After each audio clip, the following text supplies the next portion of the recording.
But now I'm 37, and I know it doesn't look like it. A lot of people say I have a baby face. But I don't really agree with that. I just think it's because I can't grow any facial hair. If you remove facial hair off a guy, it takes 10 years off their appearance. I think a lot of guys, they rely on that facial hair too much, and beards are basically makeup for men. And some guys, you don't want to see them without their makeup on. Hey. It is strange though, because some people have also said I have a sexy face. One of the best faces they've ever seen before. Others say I have a child's face, a newborn's face. That just shows how close some of us were to becoming pedophiles. Some say sexy face, some say baby face. Tomato, tomato, I guess.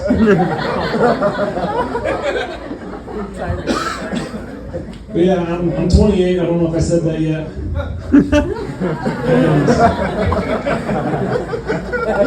And I'm not in a relationship currently, but you know, I'm more than just single. I'm also alone.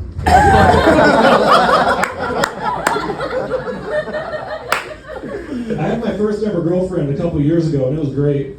And it took me so long to start dating was because growing up, all my best friends and the people I spent most of my time with were all devout Christians. So that means, you know, church twice a week, no sex until marriage, no alcohol until you're 21.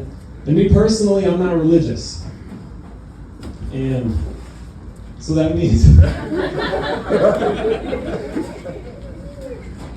the girls I spent most of my time with, they were all Christians.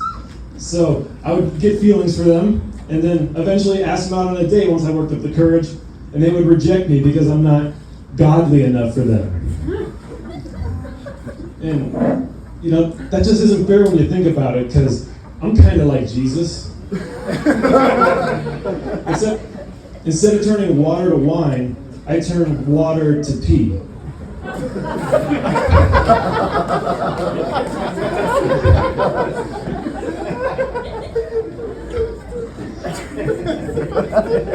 But now I work as a physical therapist, and I have a patient who just had a total knee replacement, and he is really struggling to regain his knee motion. So I asked him, have you been doing the exercises at home to address these deficits? And he told me, Tyler, I'm a man of faith, and as a man of faith, I think God is going to take care of all of this in the end. I'm like, man, that's powerful. But basically, he didn't do any of his exercises, but he did find a way to blame his laziness on God. And I wish I could do that.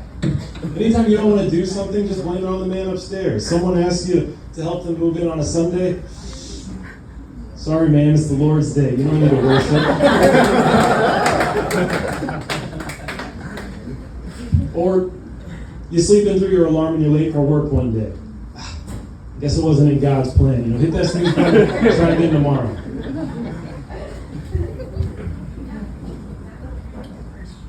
Is that fair?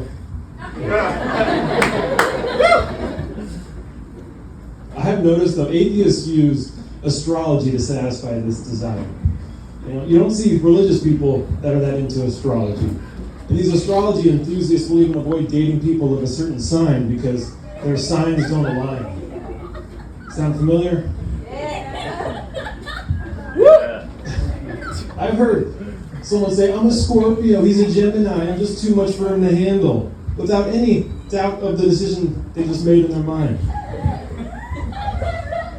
And I kind of thought it would be funny if people started talking about religion the way they talk about astrology. You know, a girl walks up to a guy in a bar, what religion are you? And he goes, Presbyterian, I think.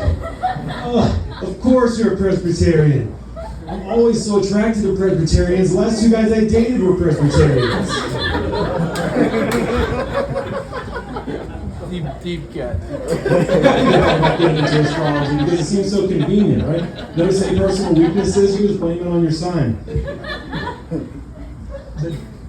You bomb at an open mic, but I expect my horoscope said I'd be disappointed today. Thank you guys.